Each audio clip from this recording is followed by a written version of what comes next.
લે બેન મને કહેવાય ને હું લઈ જાત તને. કેટલા દિવસ રોકાવાની છું? ભાઈ હા કેવી વાત થઈ? કેવો સવાલ પૂછે છે? કેટલા દિવસ રોકાવાની છે? ઘરે કોઈ મહેમાન આવે ને તો એને આવું ના પૂછાય. પણ તું આવી છો એટલે મેં કીધું જાણી લઉં કેટલા દિવસ રોકાવાની છે. હા 10 દિવસ તો રોકાઈશ. 10 દિવસનો સામાન લાવી છું. અરે બેન ત્યાં તારી સાસુ બીમાર છે, તારે અહીંયા થોડું રોકાવાય. તો સાસુ બીમાર છે તો શું થઈ ગયું? મારે અહીંયા નહીં આવવાનું. અને એમ પણ તમને ખબર છે ભાઈ, આ કામ કરવાનું આવે ને એટલે મારા સાસુના હાથ પગ દુખવા જ મળે. ઘડીક કમર દુખે, ઘડીક હાથ દુખે, ઘડીક પગ દુખે, ઘડીક ડોક દુખે. મને તો એમ થાય છે કે ગળું કેમ નથી દુખતું એમનું. અરે એની હવે ઉંમર થતી જાય છે એટલે બીમારી આવે અને દુખાવો થાય. મોટી ઉંમર વધતી જાય તો બીમારી ન આવે. તો એની ક્યાં ના છે? પણ તો ઘરમાં ચૂપચાપ બેસીને ખા કરાય કે નહીં? અરે તમને રાખીએ જ છીએ અમે, તો ચૂપચાપ રહેવામાં શું વાંધો છે? પણ નહીં, એમને છે ને બધી જ વાતમાં વચ્ચે બોલવું હોય છે, નકરું ટક ટક કરવું હોય છે. તું છે ને અહીંયા આવી ભલે આવી પણ તારે રોકાવાનું નથી. આજ છે ને આજ ભલે હાંજ સુધી રોકા, બસ હાંજે તારે વ્યૂ જવાનું છે પાછું. ના હો, હું તો છે ને ઘરે કહીને આવી છું કે હું 10 દિવસ પછી આવીશ. અને એમ પણ મેં કીધું છે મારા સાસુને કે તમારી તબિયત નથી સારી. અરે એની તબિયત નથી સારી એટલે તો કહું છું તારે થોડું અહીંયા રોકાવાય, તારે જવું જ પડશે ને. અરે ભાઈ હું મારા સાસુને એવું કહીને આવી છું કે તમારી તબિયત નથી સારી. અરે મને ક્યાં કંઈ થયું છે? એવું ના કહું તો મને આવવા ના દઈ ને. અરે આવા ખોટા બાના કાઢીને ન હોવાય.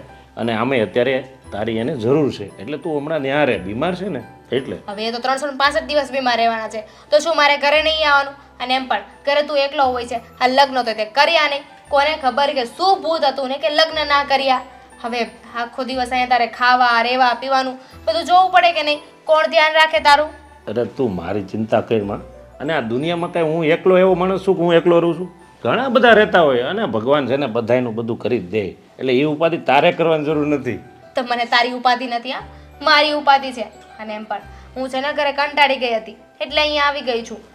પણ તું જે હિસાબથી બોલી રહ્યો છે ને મને એવું લાગે છે કે હું અહીંયા આવીને તને નથી ગમ્યું. અરે બેન આવે ને ભાઈને ન ગમે એવું કોઈ દી બન્યું છે કે? એટલે તો તરત પૂછી લીધું કેટલા દિવસ રોકાવાની છે. પણ આ તો તારા સાસુ બીમાર છે ને એટલે મારે પૂછવું પડ્યું કે ભાઈ ઝાઝા દિવસ તું રોકાતી નહીં અને રોકાવાની હોય ને તો પ્લાન ચેન્જ કરી નાખ. તો આ ડોક્ટરીની ડિગ્રી ડોક્ટર શું કામ બનાવવામાં આવ્યા છે કે માણસ બીમાર હોય ને તો દવા લઈ શકે, દવા લઈને માણસ સાજું થઈ જાય. દવા લેશે એટલે સારું થઈ જશે એમને. અરે પણ બધું ડોક્ટરથી ન થાય. માણસ બીમાર હોય ને તો ડોક્ટર પાસે જઈને તો દવા આપે, પણ એની સેવા તો છે ને ઘરના સભ્યો જ કરે ને, ડોક્ટર થોડા કરે. તને બહુ ચિંતા મારા સાસુની. મારી ચિંતા જેટલી નથી થતી ને એટલી તો મારા સાસુની ચિંતા કરે છે તું. અને આમે છે ને આ બધો પિયરનો મોહ છે ને દીકરીના લગ્ન થાય ને પછી ઓછો થઈ જવો જોઈએ, કારણ કે એનું હાસુ કરતું એનું સાસરિયું જ હોય. હા તારા વાત ઉપરથી મને એક સવાલ થાય છે, એનો જવાબ આપીશ મને? બોલ, હું તને બોલી તારા પ્રશ્નો છે. આ પિયરમાં દીકરી હોય ને ત્યારે એવું કહેવામાં આવે છે કે એના પર થોડી વિશ્વાસ કરાય, એ તો કાલ સવારે પારકા ઘરે જતી રહેશે. જ્યારે લગ્ન કરીને સ્ત્રી ત્યાં જાય ને તો ત્યાં એને એવું કહેવામાં આવે છે કે ના ના હો, આને કંઈ ના કહેવાનું હોય, આના પર થોડી વિશ્વાસ કરાય. આ તો પારકા ઘરેથી આવી છે, તો આમાં સ્ત્રીનું સાચું ઘર ક્યાં છે? મને મારું સાચું ઘર મળશે ને ત્યારે હું બધી ચિંતા કરીશ. અરે તું ઈ છે ને ખોટા ઈ તું બધા એ વાતોમાં ન પડ. અને સ્ત્રીનું સાચું ઘર તો છે ને એનું સાસરિયું જ હોય. તું આ ખોટી વાતોમાં ન પડ. લોકોને જે કહેવું હોય કે જે કહેવત હોય એ બધું હાલું આવે છે, પણ આપણે છે ને સાસરિયામાં હવે તારા લગ્ન થઈ ગયા એટલે હવે તારું સાચું ઘર સાસરિયું. લગ્ન નહોતા થયા ત્યાં સુધી તારું ઘર પિયરિયું. સારું પૈસા સારું, તારી આગળ છે ને હું ક્યાંની નથી જીતવાની. પણ તું છે ને મારા સાસુને ફોન કરીને કાંઈ ના કહેતો કે દામિનીને પાછી બોલાવી લો. અરે 1-2 દિવસ તો રોકાવા દે. અરે તું એક કામ કર, એક દી રોકાઈ જાય બસ. પણ હવે તું જલ્દી છે ને એમાં હું એને જરૂર છે એટલે, બાકી તને થોડો હું ના પડું. હા 1 દિવસ રોકાવા દીધી ને બાકીનું હું જોઈ લઈશ. હા હવે જાઉં?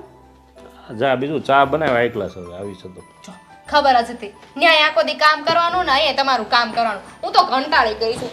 મારે છે ને ક્યાંક વહી જવું છે તમને બધાને મૂકીને.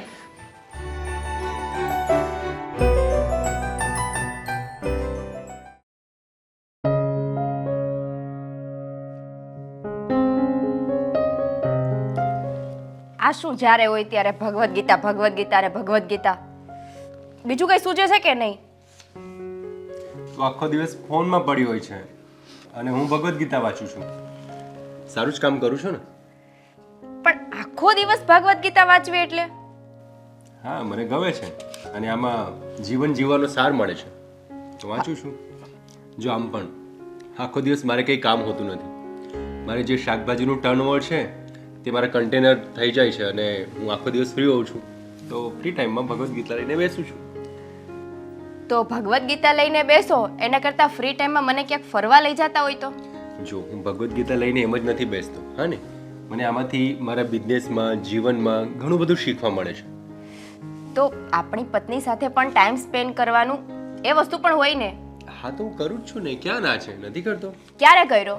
આ 2.5 વર્ષની અંદર તમે મને ક્યાં ફરવા લઈ ગયા એ કહો મને. હું તને છે ને દ્વારકા લઈ ગયો હતો, કૃષ્ણ ભગવાનના મંદિરે. પછી વીરપુર લઈ ગયો હતો, જલારામને ત્યાં. સોમનાથ ગયા હતા આપણે, મહાદેવને ત્યાં. આટલી બધી તો ફરવા લઈ ગયો હતો. બીજે ક્યાં જવું છે તારે? બધા જ ભગવાનના સ્થળ છે, બધા જ મંદિરે. મને આમ 4 ધામની જાત્રા કરાવી હોય ને એવું ફીલ થાય છે કે મારી ઉંમર થઈ ગઈ છે અને અમારે ઉપર જવાનો વારો છે. હે ભગવાન, તારે ક્યાં જવું છે તો? મારે સિમલા મનાલી જવું છે. શિમલા મનાલી? હા. અચ્છા, હવે આ તારી કઈ ફ્રેન્ડે તને કીધું કે તમારે શિમલા મનાલી જવું જોઈએ? મને કોઈ ફ્રેન્ડે નથી કીધું, આ તો ટૂર ને બધું મોબાઈલમાં અત્યારે જસ્ટ આવતું હતું ને પેકેજ, એટલે મેં તમને કીધું. શિમલા મનાલી છોડ, એક કામ કરીએ, આ વખતે આપણે ગિરનાર જઈએ. ગિરનાર? હા. ત્યાંય પાછું બધા ભગવાનના સ્થળ છે. તો તને શું વાંધો છે? મને એમ વાંધો નથી, પણ આપણે વર્ષો થયા છે, બીજે ક્યાંય ગયા જ નથી. ભગવાન સિવાય તો તમને કઈ દેખાતું નથી. મને તો દેખાય છે ને, મને તો તારામાં ભગવાન દેખાય છે વાહ, ક્યારેક.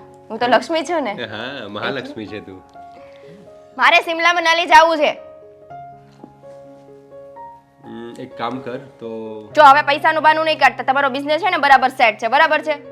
તો એક કામ કરીએ, આપણે ડિસેમ્બરમાં જઈએ, હા ને? જો પાછું મારે ડિસેમ્બરમાં નથી જવું, મારે જો આ 10 દિવસની અંદર જ જવું છે. તમે ટિકિટ બુક કરાવો, ત્યાં સુધીમાં હું પેકિંગ, કપડાં, શોપિંગ ને બધી વ્યવસ્થા કરું, બરાબર છે? અરે પણ મારી વાત તો સાંભળ. જો આપણે ડિસેમ્બરમાં જઈએ ને, ત્યાં સુધીમાં હું સર્ચ કરી લઉં ત્યાં કેવા મંદિરો છે, ક્યાં ફરવા જેવું છે, ક્યાં ધર્મસ્થાનો છે, ત્યાં જઈશું આપણે. હવે હું સાચી વાત કહું તમને, બોલ ને. આ દાઢી વધારી છે અને આ વાળ વધાર્યા છે ને, તો હવે છે ને હું ભગવો લઈ આવું. તમારા માટે છે ને શોપિંગ કરવા જાઉં ને ત્યારે આ જીન્સ ને શર્ટ ને એવું નથી લાવું, હું ભગવાનના કપડાં લાવું, એ તમે પહેરી લેજો અને ગિરનારના ડુંગરા ઉપર. હું તને એ જ કહેતો હતો, બેસ્ટ રહેશે નહીં? તો મારે પણ લેવાની છે ને ભગવાનની સાડી. હવે ઉદાસ ના થાય, જઈશું, શિમલા મનાલી જઈશું, હા ને? હા બસ. અને જો વચ્ચે એકેય ભગવાનનું સ્થળ લીધું છે ને તો જોઈ લેજો, હું બીજી વાર ક્યાંય નહીં જવા દઉં. અને આ તમારી ભગવદ્ ગીતાને છે ને હું મંદિરમાં જ મૂકી દેવાની છું, લોક મારી દેશ મંદિરમાં. અરે પણ આટલી બધી ગુસ્સે શાની થાય છે? પણ રોજે આખો દિવસ હું ભગવદ્ ગીતા ભગવદ્ ગીતા.